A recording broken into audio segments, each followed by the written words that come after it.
Buenos días, buenas tardes o buenas noches a todos, sea la hora que estén viendo este video. Bienvenidos, hoy día les vamos a explicar qué es el desarrollo embrionario del daño rerio y posteriormente explicaremos una mutación amniótica de este. Pero primero, para esto necesitamos conocer algunos conceptos claves. Primero, ¿qué es el daño rerio? Después, ¿qué es el desarrollo embrionario? Y posteriormente ver qué son los genes y las mutaciones somióticas. Bueno, primero, el daño rerio es el nombre científico que se le da al pez cebra. El pez cebra es un importante organismo modelo en genética, del desarrollo, neurofisiología y biomedicina, pero poco se sabe sobre su ecología natural y comportamiento. Es un pequeño ciprínido nativo de las planicies de inundación del subcontinente indio, donde se encuentra en aguas poco profundas y de flujo lento. El pez cebra es un grupo de reproductores y dispersores de huevos, aunque las hembras son muy exigentes con respecto a los sitios para la oviposición, y los machos defienden los territorios alrededor de dichos sitios. Los estudios de laboratorio sobre el comportamiento del pez cebra han abarcado la caza, el forrajeo, la reproducción, la percepción sensorial y el aprendizaje. Estos estudios se revisan en relación con la idoneidad del pez cebra como modelo para los estudios sobre la cognición y el aprendizaje, el desarrollo, la ecología conductual, la evolutiva y la genética conductual. Ahora pasamos a ver qué es el desarrollo embrionario. El concepto de desarrollo embrionario o embriogénesis comprende una serie de etapas que origina el embrión, iniciándose con la fecundación. Durante este proceso, todo el material genético existente en las células, que se conoce como genoma, se traduce en proliferación celular, morfogénesis y estados incipientes de diferenciación. Después, los genes somióticos determinan su localización en el diseño corporal, ya que antes de que las células comiencen con su especialización, se establece un plan corporal que define las regiones corporales, o sea, la cabeza, dónde va la cabeza, dónde va el tórax, el abdomen, el apéndice, etc. Estos genes que controlan el desarrollo de un plan corporal en el eje anteroposterior, dorso ventral y derecha-izquierda, y la posición de los órganos que se desarrollan a lo largo de estos ejes, que se denominan genes somióticos. Y un cambio mínimo en estos genes específicos se conoce como mutación homeótica. Puede determinar enormes cambios fenotípicos, como el desarrollo de órganos en sitios que no corresponden. Los genes somióticos expresan su actividad en regiones diferentes del embrión, subdividiendo el embrión a lo largo de distintos ejes en campos celulares con diferentes potenciales de desarrollo, y se transformarán en miembros y otras estructuras. Estas subdivisiones del cuerpo embrionario precede a la formación de órganos o estructuras específicos. Una mutación homeótica provoca la sustitución de una parte del cuerpo por una estructura cuya ubicación normal correspondería a otro sitio. Ahora hablaremos sobre el desarrollo embrionario del Danio rerio. Para entender más allá del desarrollo embrionario, necesitamos saber de la historia, que comienza con la Drosophila melanogaster, más conocida como la mosca de la fruta. Una joven llamada Christiane Nusslein-Bollhardt realizaba un estudio del Instituto de Max Planck sobre la biología molecular que le pareció muy importante. Sin embargo, le terminó siendo bastante aburrido. Christian, buscando otros temas científicos, se entusiasmó sobre la biología y desarrollo. En ese momento, se percató del interesante problema de la formación de patrones durante el desarrollo embrionario. En este trabajo, un profesor de su mismo instituto llamado Friedrich Bonhoeffer, que realizaba la mutagénesis de la Escherichia coli, le llamó la atención. Sin embargo, lo que más le llamó la atención fue la metodología que aislaba a los mutantes. Después de esto, con la ayuda de su profesor, llegaron a la conclusión de lo útil que sería aplicar las técnicas de genética molecular a los problemas del desarrollo embrionario. Pasado un tiempo, Nusslein comenzó a sentirse bastante frustrada, ya que los métodos para colectar e inspeccionar los embriones le parecían tediosos e insatisfactorios. En 1978 recibió una oferta de trabajo por 3 años para compartir laboratorio con Eric Whitehouse. A cabo de una mutagénesis en gran escala, buscando mutantes de la fase embrionaria, fue lo que empezaron a trabajar. Ese fue el inicio de trabajo que Christian Nusslein y Eric Whitehouse compartieron el premio Nobel del año 1995. Desde ese momento, Nusslein decidió repetir su mutagénesis en gran escala, pero ahora con el pez cebra.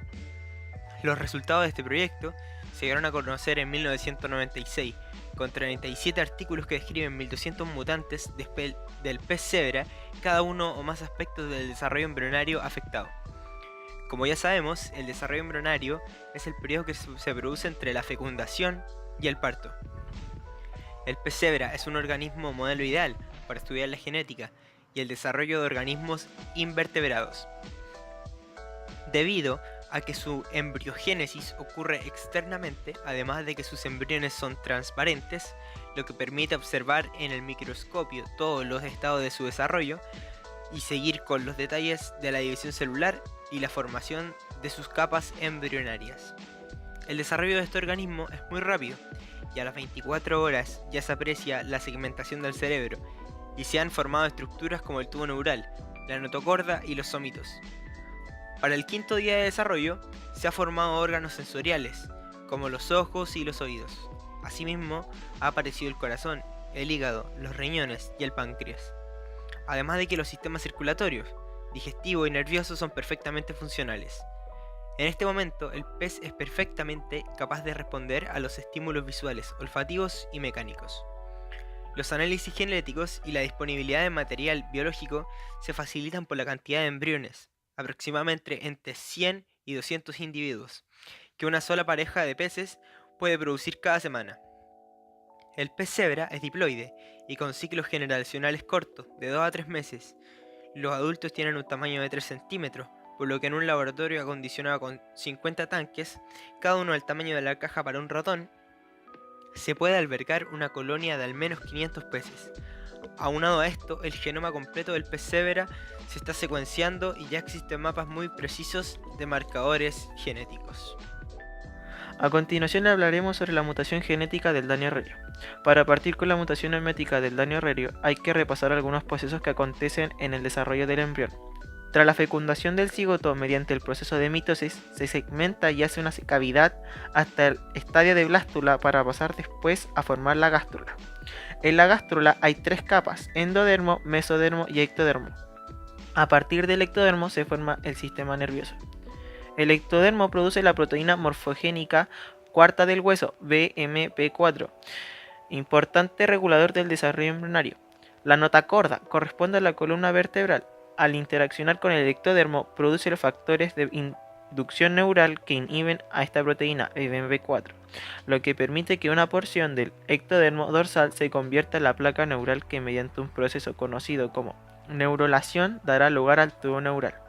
Una vez ya formado el tubo neural y establecida su polaridad, la porción más anterior experimenta una serie de cambios. El tubo se dilata en su parte anterior para dar lugar a 3 vesículas primarias, prosencéfalo, mesencéfalo y rovencencéfalo. Ahora hablaremos sobre el desarrollo de la vía visual.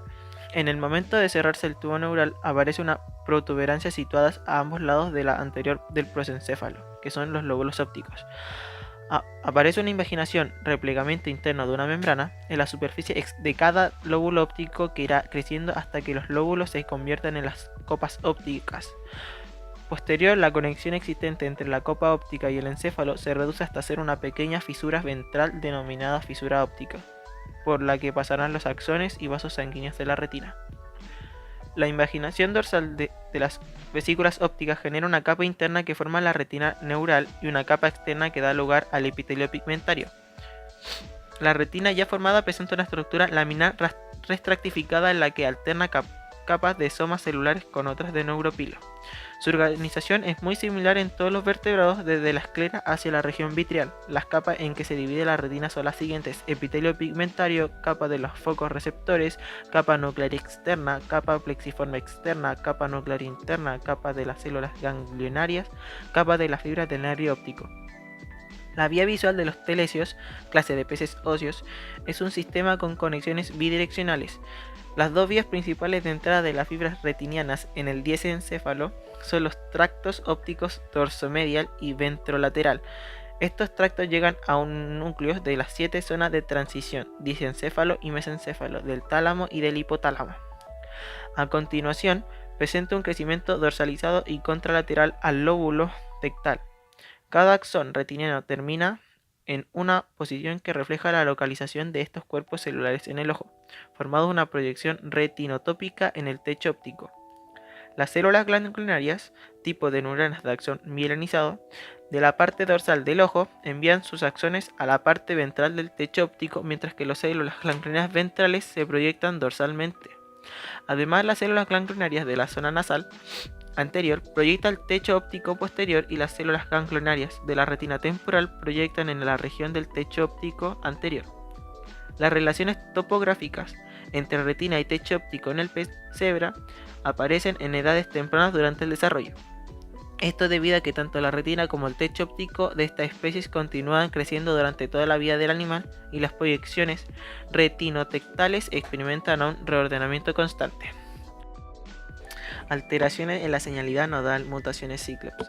Las proteínas nodal juegan un papel importante. Estas proteínas se encuentran presentes en todos los vertebrados y actúan en la transmisión de información sobre el patrón de desarrollo prospectivo del cigoto.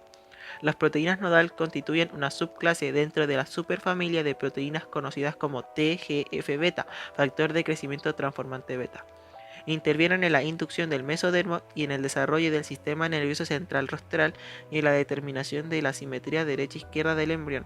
Los factores nodal llevan a cabo sus 8 funciones de señalización mediante receptores de serina y treonina quinasa tipo 1 y tipo 2. En cambio, en el pez cebra la duplicación del genoma ha ocasionado la aparición de múltiples genes que se han repartido estas funciones. El gen nodal codifica las proteínas cíclops y en el pez cebra se localiza en una región del cromosoma 12 denominada LG12, manifestándose en hipoblasto del escudo embrionario, mesodermo axial, especialmente en la placa precordal, neuroectodermo ventral, brote inicial de la cola. El factor perteneciente a la familia de los genes nodal, conocido como nodal related 1, NDR1, que es entrecerrar los ojos, regula muchas de las funciones de que desempeña el gen NDR2, que es el cíclope. Este gen NDR1 interacciona con NDR2 durante la gastrulación de la inducción de la capa germinal y en el patrón de la diferenciación del sistema nervioso central. También interviene en el establecimiento de la simetría derecha-izquierda del corazón y de otros órganos en los vertebrados. Los mutantes NDR2 y NDR1 pierden los tejidos derivados del mesendodermo, además de no presentar el escudo embrionario esencial para el desarrollo adecuado del mesodermo dorsal, del que deriva luego el tubo neural. Se ha observado que la proteína cíclops se expresa durante la primera parte de la gastrulación en las células que se encuentran rodeando el blastodermo marginal. Durante la mitad de la gastrulación aparece la línea media del mesodermo. Al final de la gastrulación encontraremos a cíclops en el mesendodermo precordal y en el mesodermo posterior que dará lugar a la cola, desapareciendo su expresión. También se ha visto como la proteína cíclops tiene capacidad para autorregularse, puesto que se requiere para mantener la expresión del gen NDR2 en el mesodermo axial anterior y en el neuroectodermo ventral durante la gastrulación tardía. Los embriones de pez cebra con mutaciones en el gen NDR2, que es el que codifica para cíclops, muestran defectos severos en el desarrollo, entre ellos la parte media de la placa del suelo y en la parte ventral encefálica que promueve el desarrollo de la ciclopea. Debido a una división incompleta del campo visual prospectivo, mesodermo precordal, la nota corda, la conducción de los axones y la morfología corporal general, presentando la cola desviada en la dirección ventral. Además, los peces cebras mutantes para cíclops forman nota corda, pero presentan problemas para la correcta diferenciación del tubo neural ventral.